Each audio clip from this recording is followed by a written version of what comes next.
보도록 하겠습니다. 고린도전서는 특별한 성경입니다. 모든 게 다 특별하지만 모든 성경이, 그러나 고린도전서에는 별명이 붙은 장이 3개나 있어요.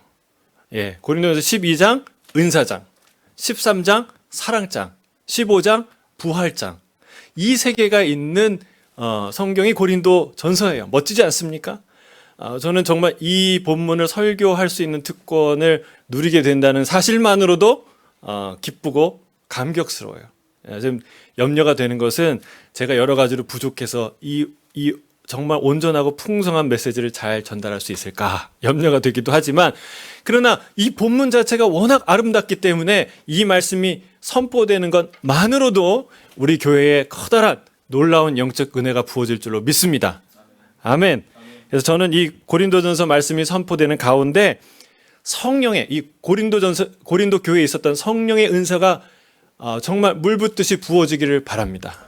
또한 우리 안에 없던 이 고린도전서 12장에 있는 놀라운 하나님의 그리스도의 사랑이 우리 안에 채워지기를 바랍니다. 또한 15장에 있는 부활의 소망, 영광의 부활을 소망하는 그 놀라운 믿음과 간절함이 저와 여러분에게 부어지기를 주의 이름으로 축복합니다. 그래서 이 말씀들을 통해서 이 예수 따라가는 교회가 더욱 성숙해졌으면 좋겠어요. 여러분, 이 고린도 교회가 예루살렘 교회로부터 멀리 있는 이방인들 중심으로 한 교회였어요. 그러나 그럼에도 불구하고 성령 충만한 초대교회였다는 사실이에요. 동시에 이 교회가 많은 문제를 안고 있었습니다. 분쟁의, 당파를 지어서 싸우는 분쟁의 문제, 성적인 아주 음란함의 문제, 우상숭배의 문제, 이런 아주 심각한 문제들을 안고 있었어요. 그러나 그럼에도 우리가 이제 좀 더 살펴보겠지만, 그럼에도 불구하고 이 교회가 교회라고 불려질 수 있느냐? 이 교회가 교회 되느냐? 우리가 질문할 수 있어요. 어떻습니까? 답은 예스라는 거예요. 그렇다는 거예요. 많은 문제가 있음에도 불구하고 이 고린도 교회는 아름다운 주님의 교회이고 하나님이 붙드시는 은혜로운 교회라는 사실을 고린도전서가 우리에게 말하고 있다는 거예요. 고린도전서가 빛나는 것은 그 교회의 얼굴이 가식 없이 드러났기 때문에 그렇습니다. 이러저러한 신학과 변명으로 자기의 이 부끄러운 부분을 가리지 않고, 부끄럽고 가리고 싶은 그 교회의 민낯, 사실 그대로가 드러났기 때문에 여기에 하나님의 은혜가 있다는 거예요. 왜 그렇습니까? 하나님은 성숙하고 완전한 자를 불러서 성도라고 말하지 않는다는 거예요. 그 사람들을 모아서 너희는 교회다라고 말하는 게 아니라, 문제투성이인 한 사람, 문제가 많은 또 한 사람을 불러서 그들을 정결하게 하고 그들을 온전케 하셔서 그들을 교회라고 부른다는 사실입니다. 여러분, 이게 교회인 줄 믿습니다. 여기에 은혜가 있는 것이죠. 시편 기자는 그렇게 말하지 않습니까? 우리가 오늘 암송했지만 자기 허물을 능히 깨달을 자가 누구리요? 없다는 거예요. 여러분, 교만한 사람은 특징이 뭔지 아세요? 자기가 교만하다는 사실을 절대로 몰라요. 절대로. 안타까운 일이에요. 우리가 다 그래요. 이 잠언에 보면은 어떤 말이 나오냐면, 게으른 자는 자기보다 사리에 맞는 말을 하는 7사람보다 자기를 더 지혜롭다고 여기느니라. 여러분, 이 기가 막히지 않습니까? 게으르고 어리석은 사람은요, 자기보다 사리에 맞는 7사람의 얘기보다 자기가 더 지혜롭다고 생각한다는 거예요. 무슨 말이에요? 자기의 허물을 능히 깨달을 자가 없다. 그래서 시편 기자가 탄식하며 기도하는 거 아니에요. 나를 이 숨은 허물에서 벗어나게 하소서. 여러분, 이 기도를 드리고 싶으세요? 이 기도가 저와 여러분의 기도입니까? 여러분, 그렇습니다. 문제가 드러나는 것은 하나님의 축복이에요. 하나님의 축복. 숨은 허물이 밝혀지는 것은 은혜인 줄로 믿습니다. 은사장, 사랑장, 부활장이 눈부신 이유가 뭐냐? 그것은 고린도 교회의 연약함 가운데 선포되는 말씀이기 때문에 그렇습니다.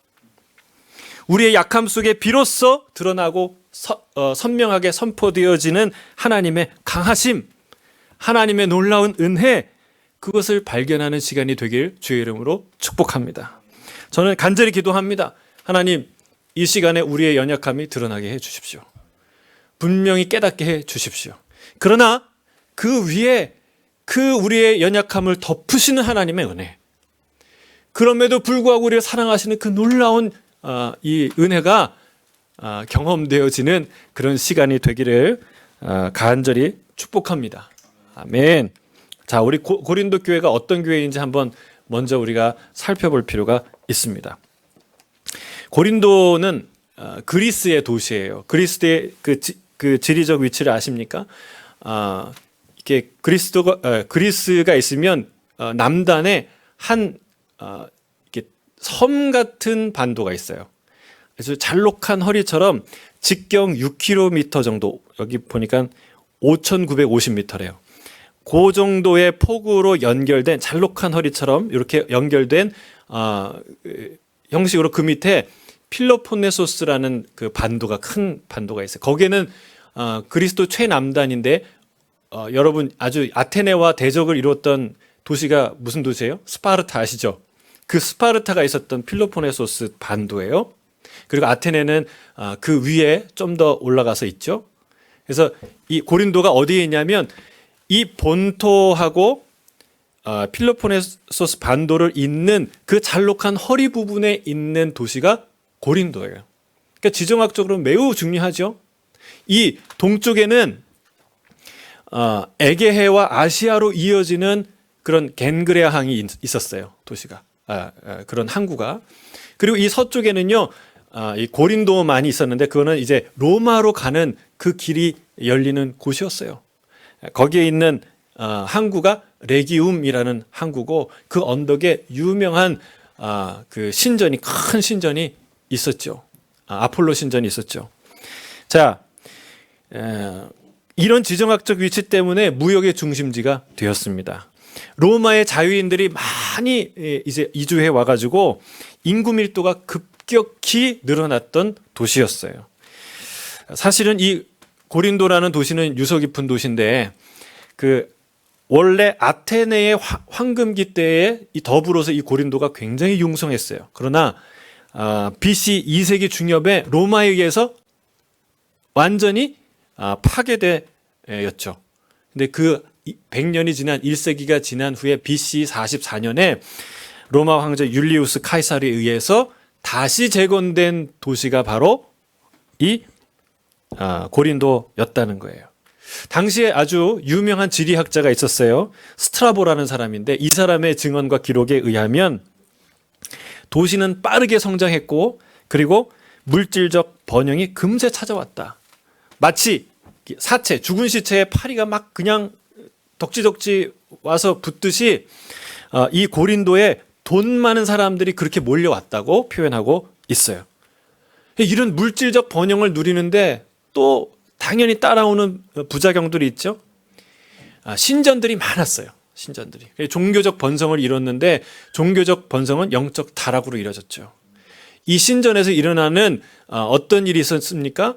예? 신전 창녀들, 그러니까 그런 사람들이 있었어요. 그때 당시 유행했던 말로 뭐가 있었냐면 코린티아조라는 말이 있었는데 이 말이 무슨 말이냐면 고린도인들처럼 성적 행위를 한다라는 뜻을 갖고 있는 동사였어요. 그러니까 고린도인스럽다. 뭐 예를 들면 그런 거예요. 예. 고린도인들처럼 성적인 음란하고 타락한 행위를 하는 동사가 생길 정도로 그 당시에 타락의 상징이 됐어요. 그 아프로디테 신전, 사랑의 그 신이죠. 그 아프로디테 신전 안에 공식적으로 스트라보의 그 증언에 의하면 수천 명의 여사제들이, 그러니까 신전 매춘부죠. 수천 명이 있었다고 말할 정도로 성적 타락을 상징하는 도시가 고린도였다는 사실입니다. 자, 이런 도시에 어떻게 교회가 세워졌는가? 어떻게 이 성령 충만한 아름다운 교회가 세워졌는가? 그것은 사도행전 18장에 자세히 기록에 나와 있어요. 바울이요, 아테네 그 에서 유명한 전도 설교를 합니다. 아레오바고에서 전도 설교를 하고 그 사람들에게 복음을 전한 이후에 어디로 옵니까? 이 필로포네소스 반도의 입구에 있는 이 고린도라는 도시에 도착합니다. 거기서 누굴 만나냐? 아굴라와 브리스길라와 아굴라. 이 사람들은요, 로마 황제 글라우디오가 모든 유대인들은 이 로마를 떠나라 명령했어요. 그 명령에 따라서 이주를 했는데, 그래서 그 먼 길을 배를 타고 와서 이주한 곳이 바로 고린도였어요. 근데 놀랍게도 이 사람들은 성령 충만한 부부였는데 바울하고 생업이 같았어요. 텐트 메이커였어요. 텐트를 지어서 파는 일로 먹고 사는 그런 생업이 같은 사람이었어요. 그래서 여러분, 얼마나 축복입니까? 저는 성령 충만한 동업자들 만나길 주의 이름 축복합니다. 같이 일도 하고 같이 복음 전하고 교회를 세웠어요. 그리고 얼마 있다가 이 마게도냐 윗지방으로부터 실라와 디모데가 도착합니다. 그러니까 최상의 선교팀이 구축이 된 거예요. 바울, 실라, 디모데, 그리고 브리스길라와 아굴라. 이 팀이 중심이 돼서 그 가운데 복음을 전하기 시작했어요. 성경의 사도행전에 보면 사도 바울이 하나님의 말씀에 사로잡혀 유대인들에게 예수가 그리스도이심을 선포했다, 전했다라고 얘기합니다. 유대인들이 가만히 있었을까요? 아니죠. 예, 그 이야기를 듣고 유대인들이 벌떼같이 일어났습니다. 그래서 바울을 반대하고 그리고 핍박하기 시작했어요.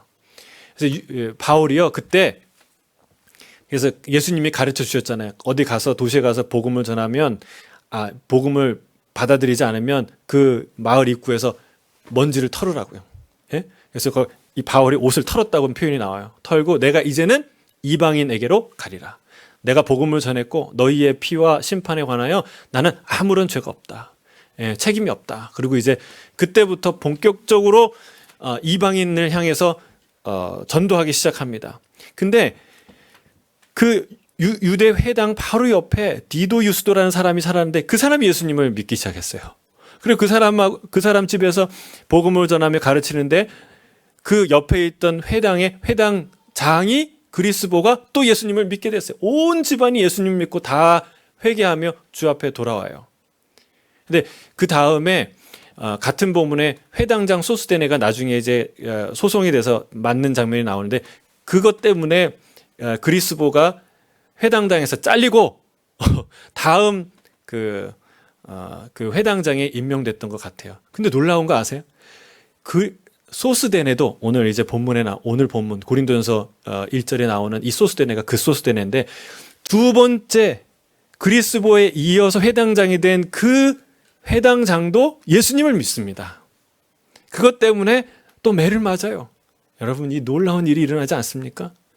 근데 그 복음을 전하는데요, 하루는 사도 바울에게 예수님이 환상 중에 나타납니다. 밤에 환상 중에 나타나서 이 말씀을 하세요. 같이 한번 읽어보겠습니다. 사도행전 18장 9절에서 10절 같이 읽겠습니다. 시작. 밤에 주께서 환상 가운데 바울에게 말씀하시되 두려워하지 말며 침묵하지 말고 말하라. 내가 너와 함께 있음에 어떤 사람도 너를 대적하여 해롭게 할 자가 없을 것이니 이는 이 성 중에 내 백성이 많음이라 하시더라. 할렐루야. 얼마나 큰 힘이 됐을까요? 그렇죠? 주님이 내가 함께 하니까 너를 해할 자가 없어. 여기에 나의 사람들이 많아. 이 말에 힘을 얻고 또 사명을 가지고 복음을 전했는데 무려 18개월, 1년 반이나 거기에 머뭅니다. 그리고 든든한 이 고린도 교회가 세워지는 거예요. 그렇게 고린도 교회가 세워졌어요. 근데 어떻게 떠나게 됐느냐? 어떤 일이 났냐면 이 고린도 지역의 새로운 총독이 임명됩니다. 그러니까 새로운 총독이 오면서 유대인들이 벌떼같이 일어났어요. 다 같이 일어나갖고 이 유대인을 혼란케 하는, 대적하는 이 바울을 고소하겠다고 그를 잡고 법정으로 끌고 갑니다. 새 총독 앞에 말하려고 고소하려고 하니까 이 총독이 지혜로웠던 것 같아요. 갈리오라는 총독이 그 얘기를 이제 시작할 즈음에 딱 얘기하는 거예요. 이 사람들이 로마 법을, 이 고린도의 법을 어겼으면 내가 이 재판하는 것이 맞지만 만약에 너희들이 얘기하는 것이 너희의 언어와 관습과 너희 율법에 관한 일이라면 너희들이 가서 스스로 처리해라 라고 돌려보냅니다. 예. 그래서 이 성난 군중이 분이 안 풀리니까 누구를 잡아요? 그 당시에 회당장 소스데네를 잡아서 이 법중 앞에서 때리는 그런 일들을 겪죠. 이 일을 겪은 다음에 여러 날 후에 바울이 이제 에베소를 거쳐서 다시 수리아에 있는 안디옥 교회로 돌아갑니다. 지금 지도를 보니까 지금의 안디옥 교회, 수리아 그 안디옥 교회는 터키에 소속됐더라고요. 이 수리아가 시리아를 말하죠. 시리아 바로 옆에, 그때는 시리아 영역에 있었던 거예요. 근데 이 수리아 안디옥 교회로 다시 돌아갑니다. 자, 고린도전서 5장 9절에 보면요, 이 뭐라고 사도 바울이 그 편지를 하냐면, 내가 너희에게 쓴 편지에 음행하는 자들을 사귀지 말라 하였거니와라는 언급이 나와요. 이 언급을 보면은 고린도전서를 쓰기 전에 편지를 썼다는 거야, 안 썼다는 거예요? 썼다는 거죠. 고린도전서가 고린도 교회를 향한 첫 번째 편지가 아니라는 것을 알 수 있어요. 그러니까 고린도를 떠난 사도 바울이 계속해서 사랑하는 마음으로 고린도 교회를 위해 중보하고 기도하고 권면하고 편지를 써서 목회를 했다는 사실을 우리가 알 수 있는 것이죠. 첫 번째 편지는 현재 남아있지 않아요. 우리가 알 수가 없어요. 그러나 이 고린도전서 5장에 언급한 바울의 이야기를 보면 고린도 교회에 심각한 성적 타락이 있었음을 우리가 알 수 있는 것이죠. 왜 또 두 번째 편지를 씁니까? 여러 문제로 인해서 다시 펜을 들 수밖에 없는 심각한 문제가 여전히 있었다는 것을 우리가 알 수 있는 거예요. 이것이 고린도전서를 시작하기 전에 우리가 알아야 하는 전체적인 대략적인 배경입니다. 자, 이제 이 편지의 본격적인 내용으로 들어가 보도록 하겠습니다. 우리 1절에서 3절 다시 한번 읽도록 하겠습니다. 1절에 3절입니다. 시작. 하나님의 뜻을 따라 그리스도 예수의 사도로 부르심을 받은 바울과 형제 소스데네는 고린도에 있는 하나님의 교회 곧 그리스도 예수 안에서 거룩하여지고 성도라 부르심을 받은 자들과 또 각처에서 우리 주 곧 그들과 우리의 주 되신 예수 그리스도의 이름을 부르는 모든 자에게 하나님 우리 아버지와 주 예수 그리스도로부터 은혜와 평강이 있기를 원하노라. 아멘, 아멘. 자, 오늘 본문은 첫 인사죠. 첫 인사에서 드러난 사도 바울의 마음. 이건 곧 예수 그리스도의 마음인 줄 믿습니다. 세 가지의 마음을 우리가 알 수 있어요. 첫 번째는 축복의 인사, 두 번째는 감사의 인사, 세 번째는 확신의 인사를 우리가 읽을 수가 있어요. 이것이 문제 많은 교회를 향한 사도요 목회자였던 바울의 마음이고 또 예수 그리스도의 마음인 줄로 믿습니다. 여러분, 이 1절부터 3절이 이 서신을 시작하는 인사예요. 서신을 시작하는 인사. 근데 간단하게 우리가 편지를 쓸 때 어떻게 합니까? 그냥 이 쓰는 사람이 누구고 수신자가 누군지 이렇게 쉽게 얘기하면 나 바울은 고린도에 있는 교회 성도들에게 편지하노라 하면 끝나는 일이에요. 그런데 여기를 보면 사도 바울이 누구인지 마치 처음 소개하는 것처럼 자기의 정체성을 밝히는 언급을 합니다. 1년 반이나 아니 그 이상 교제를 나누고 자기가 개척했던 사도 바울이 이런 말을 굳이 할 필요가 있었을까요? 우리가 다음 주에 더 자세히 우리가 그 내용을 보겠지만 고린도 교회에는 뭐가 있었냐면 분쟁이 있었습니다. 당파가 갈려져서 서로 이 알력이 있었던 것을 우리가 알 수 있어요.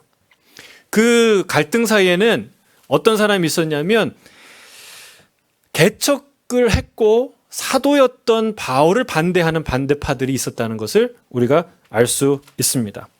어떻게 알 수 있느냐? 9장에 보면 이 사도 바울이 자기의 사도권을 변호하는 내용이 나오거든요. 그때 그 변호를 하는 과정에 나를 비판하는 자들이라는 표현이 거기에 나와요. 그러니까 이 편지는 어떤 특정한 대상을 향해서 쓴 건 아니에요. 고린도 교회 전체 성도들을 향해서 쓴 편지인데 나를 비판하는 어떤 사람들을 의식하지 않을 수 없었을 거예요. 그래서 그는 자신이 누구인지 더 명확하게 선언해야 될 필요가 있었던 것이죠. 뭐라고 얘기합니까? 하나님의 뜻을 따라 그리스도 예수의 부르심으로 보내심 받은 사도로 세움 받은 나 바울은 이라고 말하고 있어요. 이 사도라고 지칭을 하는데요. 내가 사도다. 이 사도라는 말은 그 원어 그대로 얘기하면 보내심 받은 자예요. 근데 그 보내심을 받은 자라는 말 외에도 어떤 특정한 지위를 상징하는 말로 쓰였을 것이 분명합니다. 예를 들면 오늘날의 목사, 그렇죠? 목사라는 것이 교회 내에 어떤 이 조직의 어떤 위치를 의미하는 것으로 쓰이지 않습니까? 마찬가지예요. 사도가 그렇게 사용했다는 거예요. 9장에 그 사도권 변론하는 그 내용에 권리라는 말이 나와요. 권리. 근데 이 권리라는 말이 신약 성경에 8번 나오는데 5번이 고린도전서 9장에 나와요. 근데 이 권리는 뭘 뜻하느냐? 보통 교회 안에서 사도라 불려지는 사람들이 받는 권리를 그 사역자들이 받는 권리를 말하는 거예요. 바울은 이 아굴라와 브리스길라와 함께 동역을 하면서 천막 만드는 일을 하면서 사도가 누려야 될 이 권리를 사용했어요? 안 사용했어요? 안 사용했어요. 사용하지 않았다고요. 근데 이걸 우리가 보면 야, 놀라운 아름다운 헌신이다라고 볼 텐데 사실은 이게 그 당시에 문제의 소지를, 교회 내에서 갈등의 소지를 만들 수 있었다는 거예요. 당시 교회 내부에 이 교회와 장소와 또는 이 사역자들을 물질적으로 서포트할 수 있는 소수의 재력가들, 역량 있는 사람들이 있었어요. 근데 이들이 바울을 물질적으로 서포트하면서 영향력을 행사하려던 그런 사람들을 사도 바울이 그거를 거부한 것이죠. 네. 이것 때문에 이 부유층의 일부와 갈등을 겪었던 것으로 보이는 거예요. 그러니까 이렇게 생각하죠. 뭔가 저 사람이 사도라고 말하지만 뭔가 부족하는 게 있고 시쳇말로 꿀리는 게 있으니까 그 사도권을 당당히 요구하지 않는 거 아니냐라는 생각이 소문이 이야기들이 이 성도들 사이에 퍼지기 시작한 거예요. 분명한 것은 뭐냐면 바울을 사도로서 인정하지 않는 부류가 그 고린도 교회 내에 있었다는 거예요. 참 우리가 고린도전서를 시작하는 1절에 1절부터 사실은 처음부터 이 어려운 문제를 우리가 대면합니다. 성도와 성도의 갈등 정도가 아니라 성도와 사역자의 갈등을 우리가 보는 거예요. 표면적으로 드러내놓기는 힘들지만 많은 교회가 이 문제를 직면하고 있습니다.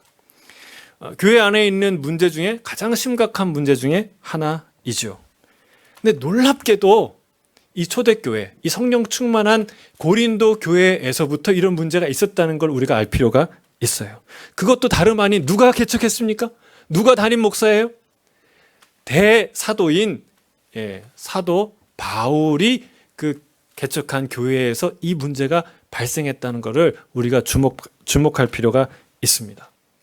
여러분 교회에 이렇게 친구 따라서 오신 분도 있고 아내의 권면에 못 이겨서 오신 분도 있고 여러분들이 있어요. 근데 그런 분들이 교회에 이제 한 주, 두 주, 한 달, 두 달, 1년, 2년 지나면서 교회를 알면 알수록 실망하는 사람들이 있어요. 그래서 나 이제 이런 교회 나오려고 나오는 거 아니다. 그리고 나 이제 교회 안 나오겠다. 이렇게 말씀하시는 분이 있어요.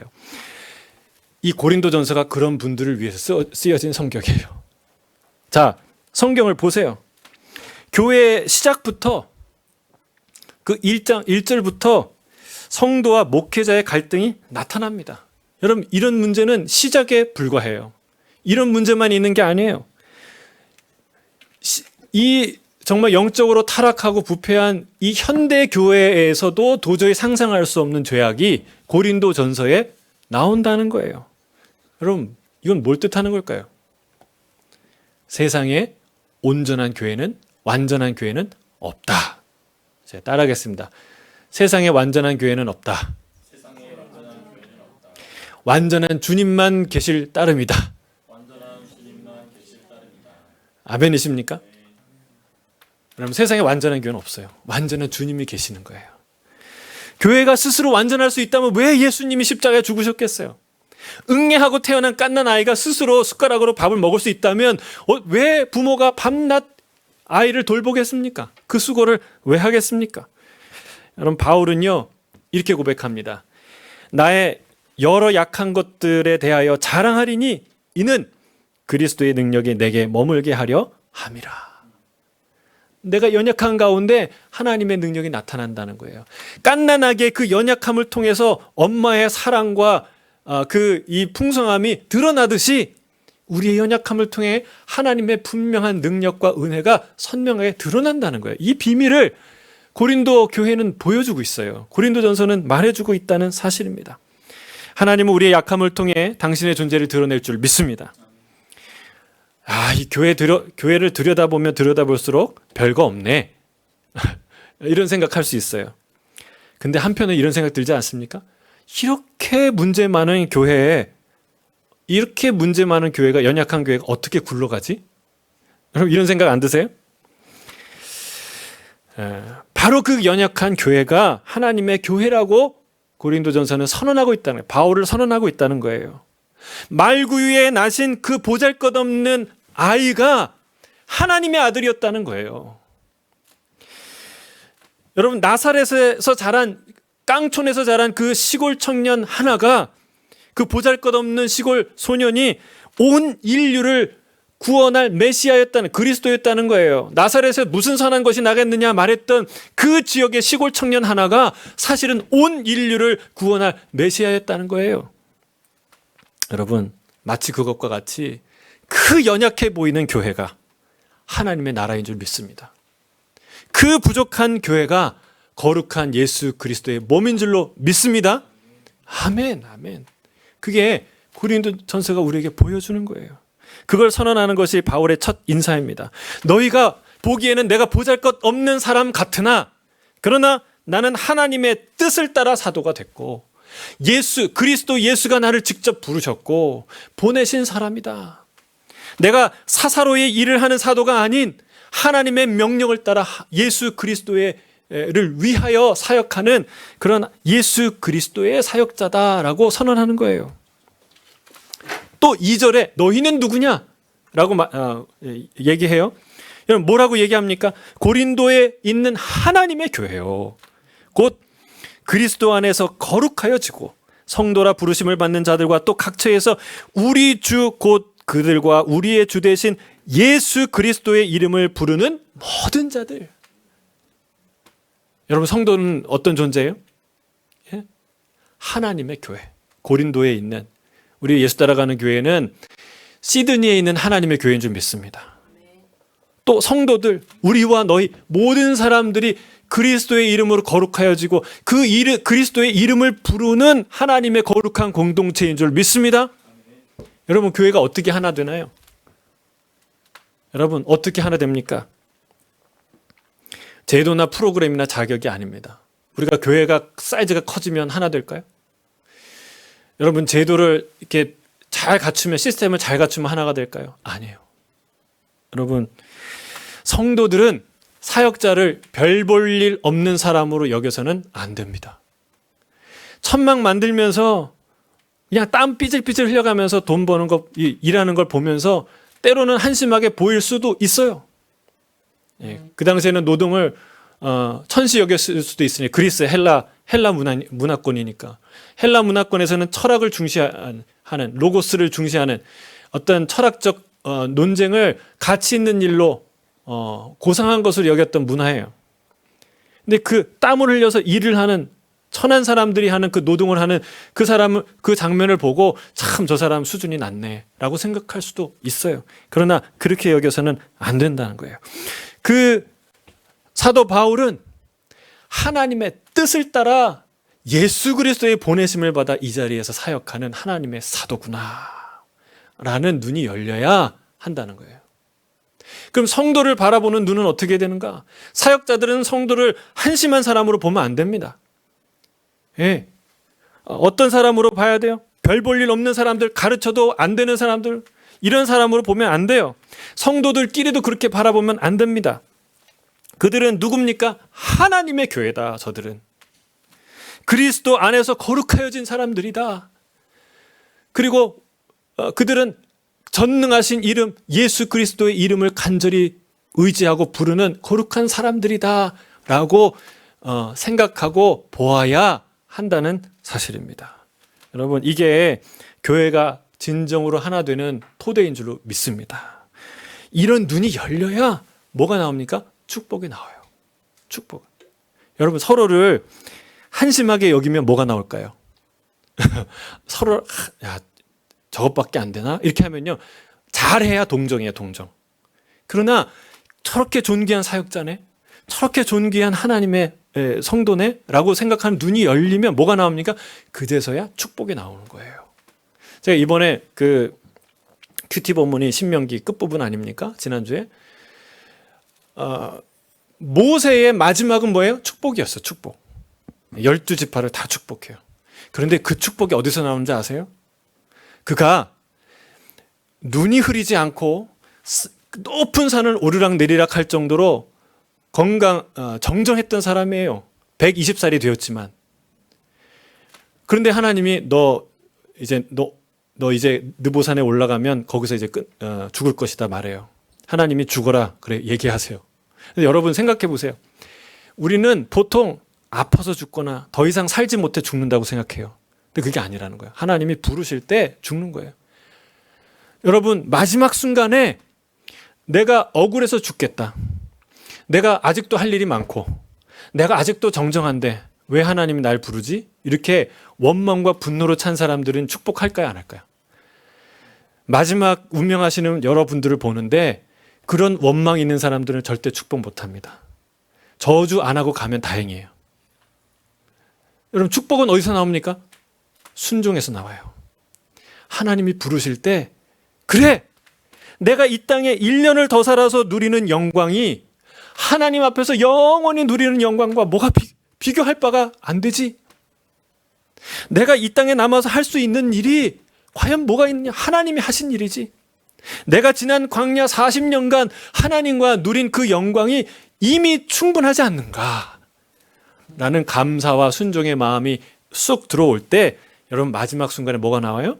축복이 나온다는 거예요. 여러분, 나와 함께하는 이 동역자가 그냥 사사로이 월급 받고 일하는 사역자가 아니라 하나님의 뜻으로 말미암아 예수 그리스도의 부르심으로 사역하는 사도와 같은 보내심 받은 하나님의 사역자구나 생각할 때, 나와 함께 신앙생활을 하는 사람들이 그냥 여기저기서 온 뜨내기가 아니라 한심한 사람들이 아니라 다 예수 그리스도로 말미암아 거룩하여지고 그의 존귀하신 예수 그리스도의 이름을 부르는 의지하는 존귀한 하나님의 백성들이고 하나님의 교회구나라는 눈이 열려야 축복이 나온다는 거예요. 저는 이런 눈이 열려지기를 진심으로 축복합니다. 여러분, 그 이후에 뭐라고 축복합니까? 뭐라고 얘기를 해요? 예? 예? 하나님 우리 아버지와 주 예수 그리스도로부터 은혜와 평강이 있기를 원하노라. 이런 축복이 나오지 않습니까? 할렐루야. 여러분, 사람을 보면, 그리고 문제를 보면 축복 안 나옵니다. 비난과 조소가 나와요. 그러나 우리와 함께 하신 하나님, 우리를 붙드시는, 우리를 거룩하게 하신 그 예수 그리스도, 여러분 그분을 보면 뭐가 나와요? 축복이 나온다는 거예요. 저는 저와 여러분의 이런 눈이 열려지길 주의 이름 축복합니다. 가치를 보는 눈, 한 존재의 가치를 보는 눈, 그리고 여러분의 입술에 축복이 가득하길 바랍니다. 우리 교회는 축복의 교회가 되길 주의 이름으로 축복합니다. 아멘. 아멘. 자, 두 번째예요. 4절부터 7절 시작. 그리스도 예수 안에서 너희에게 주신 하나님의 은혜로 말미암아 내가 너희를 위하여 항상 하나님께 감사하노니 이는 너희가 그 안에서 모든 일 곧 모든 언변과 모든 지식의 풍족함으로 그리스도의 증거가 너희 중에 견고하게 되어 너희가 모든 은사에 부족함이 없이 우리 주 예수 그리스도의 나타나심을 기다림이라. 아멘. 아멘.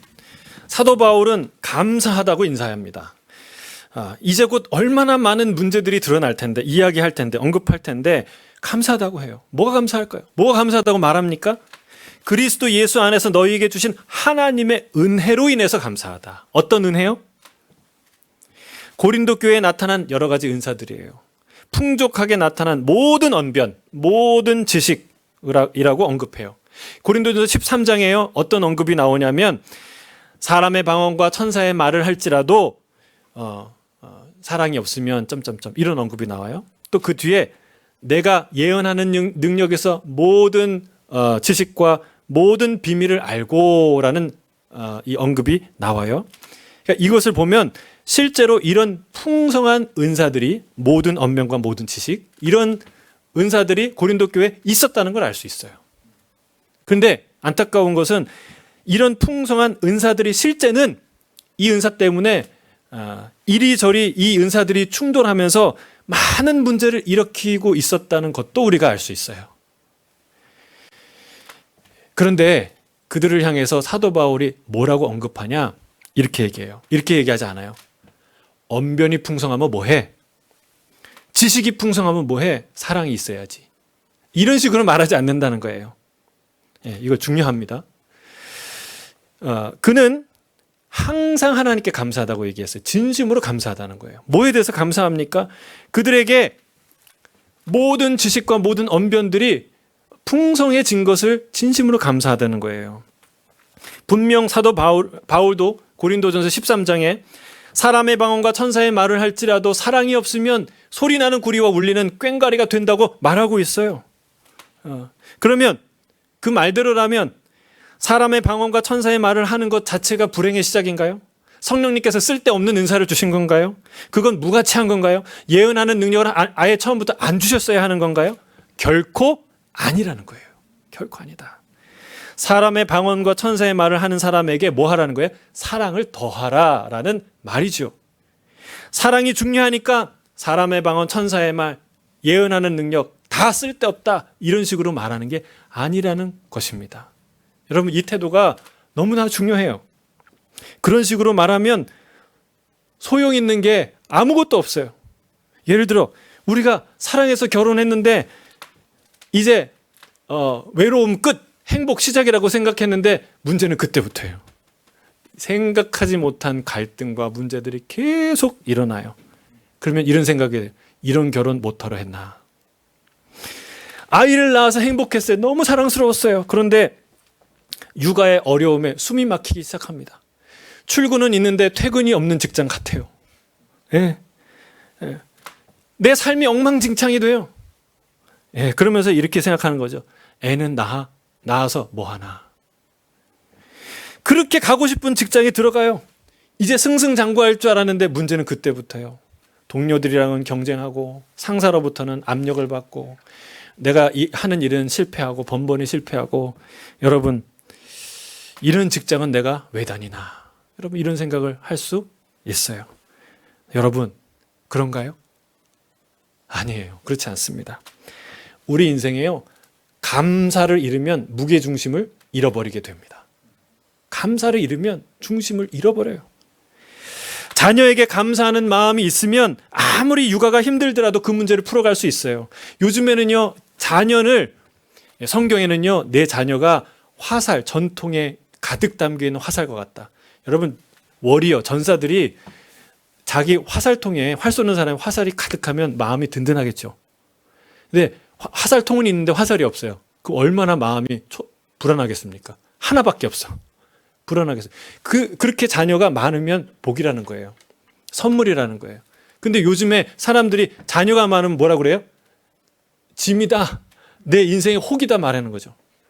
기본적으로 이 자녀에 대한 그런 시선을 갖고 있으면 여러분 육아가 힘든 거죠.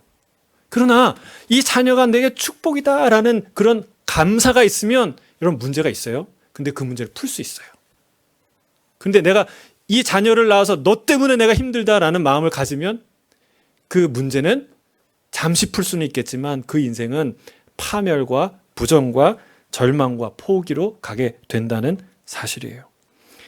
지혜자는 말합니다. 소가 없으면 구유는 깨끗하려니와 소의 힘으로 얻는 것이 많으니라. 소 키우지 않으면 깨끗하겠죠. 문제는 없어요. 아침 일찍 일어나서 소 염을 주려고 그렇게 부지런 안 떨어도 돼요. 늦잠 자도 돼요. 소는 말구유는 깨끗하고 똥 냄새도 안 나고 외양간도 청소할 일도 없고 깔끔해요. 좋아요. 그러면 여러분 어떤 일이 일어납니까? 그 한 마리 소로 인해서 얻을 수 있는 모든 유익을 얻지 못하게 되는 것이죠. 소 한 마리가 들어오더니 이렇게 생각하면 안 돼. 이 소 한 마리 때문에 할 일도 많아지고 외양간도 지저분하고 여물통도 냄새가 나고 더럽고 내가 이 소가 있어서 내 인생이 꼬였다. 이렇게 생각해야 됩니까? 아니에요. 어리석은 생각이에요. 이 소 때문에 감사하다. 이 소가 내가 할 수 없는 많은 일들을 하는구나. 여러분, 소는요, 죽어서까지 뼈 하나까지 다 우리에게 주고 가요. 가죽부터. 안 그렇습니까? 이 소가 주는 유익이 얼마나 많아요. 그 감사가 우리에게 있어야 한다는 사실입니다. 우리의 인생도 교회도 마찬가지예요. 우리의 인생은 기본적으로 감사의 방점이 찍혀야 돼요. 예. 문제가 없다는 거 아니에요. 고난이 없다는 거 아니에요. 그거 무시하자는 게 아니에요. 그러나 우리의 인생은 어디에 기본적인 방점이 찍혀 있느냐가 중요해요. 사도 바울은 문제가 많은 교회를 향해서 얘기하면서 첫 번째로 내가 니네만 생각하면 머리가 아프다. 골치가 아프다. 이렇게 말하지 않아요. 너희가 나의 근심이 되었다 말하지 않아요. 난 너희로 인하여 항상 하나님 앞에 감사하다. 라고 말한다는 사실입니다. 여러분, 바로 이런 생각 때문에 사도 바울은 문제를 풀어갈 수가 있어요. 중심을 잡고 문제를 풀어갈 수가 있는 것이죠. 사랑하는 성도 여러분, 문제가 있습니까? 그 문제가 있음에 대해 그 자체에 대해서 감사해 보십시오. 여러분, 방언이 왜 문제가 돼요? 방언 받았기 때문에 그래요. 여러분, 주식 투자를 어디다 해야 되는지 왜 고민이 돼요? 투자할 돈이 있다는 거예요. 교회가 건물만 있다고 야 건물 펀드를 하는데 교회가 건물이야? 건물만 있으면 다야? 이렇게 말하지 마시길 바랍니다. 여러분, 교회에 건물이 있다는 건 감사한 일이에요. 우리가 건물이 있구나. 우리 교회는 건물이 없지만 있구나. 감사하게 생각해야 돼요. 예, 어떤 교회는 말씀이 풍성해요. 근데 우리 교회는 말씀만 강조하고 말씀만 풍성해. 말씀만 있으면 단가? 여러분, 그렇게 말하지 마십시오. 풍성한 말씀에 감사하세요. 또 어떤 교회는 기도만 열심히 해요. 기도를 열심히 하는데 기도만 하면 단가? 여러분, 이렇게 말씀하지 마시길 바랍니다. 풍성하고 열정적인 기도에 감사하는 거예요. 여러분, 문제를 푸는 건 그 다음이에요. 예, 그런 감사의 방점이 찍혀야 비로소 그 다음 단계로 다음 문제로 나아갈 수 있다는 사실이죠. 여러분, 비판은 쉽게 해요. 누구나 비판할 수 있어요. 근데 그 비판의 중심을 여러분과 하나님은 아십니다.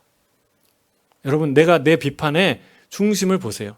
진짜 그것은 감사에서 나오는 것인지. 물론 감사한데 어떻게 뭐라고 이제 싫은 소리 하겠어요. 어떤 문제가 있는 거죠. 불편한 마음이 있는 거죠. 그러나 그 현상보다 더 깊이 내 안에 이 교회와 공동체와 이 존재들에 대한 진짜 감사가 있는가, 이게 중요하다는 거예요. 지금 이 인사에서 감사의 인사를 우리가 볼 수 있죠. 고린도 교회의 많은 문제를 이제 얘기할 텐데 그 문제 때문에 내가 속상하다, 내가 너희가 밉다, 머리가 아프다가 아니라 그들을 향한 진정한 감사가 사도 바울에 있었다는 사실입니다. 여러분, 이 감사가 저와 여러분에 있게 되기를 주의 이름으로 축복합니다. 많은 문제가 있고 심지어 자신을 대적하고 비방하는 사람들도 있지만 사도 바울은 감사했어요. 이 교회와 그 은사들로 인해 그리스도가 증거되었기 때문에 그렇습니다. 예수 따라가는 교회에 대한 진정한 감사가 저와 여러분 안에 있게 되기를 주의 이름으로 축복합니다. 완벽해서가 아니라, 문제가 없다는 것이 아니라 하나님 주신 은혜가 그 안에 있기 때문에, 다시 오실 예수님에 대한 간절한 소망이 이 교회 안에 있기 때문에 그렇습니다. 우리 안에 사도 바울이 가졌던 교회에 대한 진정한 감사가 저와 여러분 가운데 있게 되길 주의 이름 축복합니다. 마지막 우리 확신의 인사예요. 8절 9절입니다. 함께 읽겠습니다. 시작. 주께서 너희를 우리 주 예수 그리스도의 날에 책망할 것이 없는 자로 끝까지 견고하게 하시리라. 너희를 불러 그의 아들 예수 그리스도 우리 주와 더불어 교제하게 하시는 하나님은 미쁘시도다. 아멘. 아멘. 마지막으로 바울은 주께서 고린도 교회 성도들을 주 예수 그리스도가 다시 오시는 날까지 책망할 것이 없는 자로 끝까지 견고하게 하실 거라고 확신합니다. 선포합니다. 그 안에 있던 확신이에요. 예. 너희가 그렇게 될까? 잘하면 될 수도 있어 라고 얘기하는 게 아니에요. 주님이 다시 오실 그날에 책망할 것이 없는 자로 끝까지 끝까지 너희를 지키시고 변화시킬 것이라고 말하고 있다는 사실이에요. 빌립보서를 보면 빌립보 교회를 향해서, 빌립보는 이제 이 고린도 교회는 그리스 남단이라면 빌립보 교회는 그 그리스 북부죠. 마게도니아 초입에 있는 그 교회를 향해서 뭐라고 선언합니까? 빌립보서 1장 6절에 너희 안에서 착한 일을 시작하신 이가 그리스도 예수의 날까지 이루실 줄을 우리는 확신하노라. 할렐루야. 여러분, 이런 확신이 교회에 대해서 사도 바울은 갖고 있었다는 거예요. 여러분, 이건 누구에 대한 확신입니까? 고린도 교회 성도들에 대한 확신입니까? 아니면 고린도 교회를 붙들고 있는 예수 그리스도에 대한 확신입니까? 후자예요. 후자예요. 여기 주어를 보면 주께서예요. 너희는이 아니에요. 주께서 너희를 붙드시리라. 여러분, 주께서 너희를 빚으실 거라는 확신이 사도 바울 가운데 있었어요. 우리는 주님 오시는 날에 책망할 것이 없는 자로 견고하게 서게 될 줄로 믿습니다. 예, 주께서 시작하신 그 착한 일을 온전히 이루실 줄로 믿습니다. 여러분, 아무리 거룩하고 성숙해 보이는, 겉으로 성숙해 보이는 성도라 할지라도, 겉으로 좋아 보이는 그런 교회라 할지라도, 여러분, 주님 안에 있지 않으면 그 교회는 결국은 망하고 흩어지고 사라집니다. 그러나 이 고린도 교회처럼 문제투성이고 어려움이 있고 연약한 교회처럼 보이지만 주님 안에 있으면, 주님께 자신을 의지하면 주님께서 반드시 그 교회를, 그 착한 일을 이루시며 주님이 다시 오실 날까지 온전하게 우리를 붙드시고 새롭게 할 줄로 믿습니다. 예수님의 이름을 의지하며 그의 이름을 부르며 주의 오실 날을 사모하며 전진하는 저와 여러분이 되길 주의 이름으로 축복합니다. 이 세 가지 인사를 봤어요. 무슨 인사예요? 축복의 인사, 감사의 인사, 확신의 인사. 여러분, 이 마음이 저와 여러분에게 임하기를 주의 이름 축복합니다. 진짜 요즘에 교회를 향한 문제들이 얼마나 많이 드러나요. 그리고 물론 문제가 없다는 거 아니에요. 그러나 필요 이상으로 과대하게 이 교회에 대한 실망감과 절망감이 팽배한 이 시대에 여러분, 고린도전서는 말하고 있어요. 교회를 향한 진짜 주님의 마음과 성도의 마음이 무엇인지, 여러분, 축복과 감사와 확신의 마음이, 그런 놀라운 확신이 저와 여러분 가운데 가득하게 되기를 주의 이름으로 축복합니다. 아멘. 기도하겠습니다.